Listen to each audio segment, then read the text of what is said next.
అధికారులు సంకేతాలు పంపడం మొదలుపెట్టారు. అయితే టైటానిక్ ప్రయాణించే మార్గంలో కాలిఫోర్నియా మరియు కరాపతియా నౌకలు ఉన్నట్లు గుర్తించారు.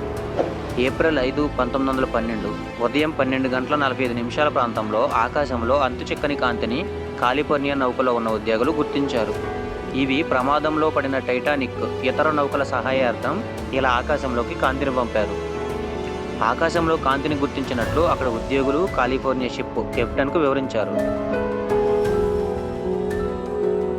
దురదృష్టవశాత్తు షిప్ కెప్టెన్ ఏమాత్రం స్పందించలేదు.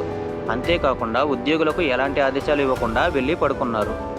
అదే సమయంలో కాలిఫోర్నియా నౌకలోని వెర్లెస్ ఆపరేటర్ కూడా నిద్రపోయాడు. అప్పుడే కరాపతియా నౌక కూడా అదే మార్గంలో పయనించింది. అయితే కరాపతియా నౌక పరిమితికి మించిన ప్రయాణికులు ఉండడంతో సహాయం చేయలేకపోయారు. కానీ సరైన సమయంలో కాలిఫోర్నియా షిప్ స్పందించి ఉంటే ఆ ఘోర ప్రమాదం నుంచి ఎంతో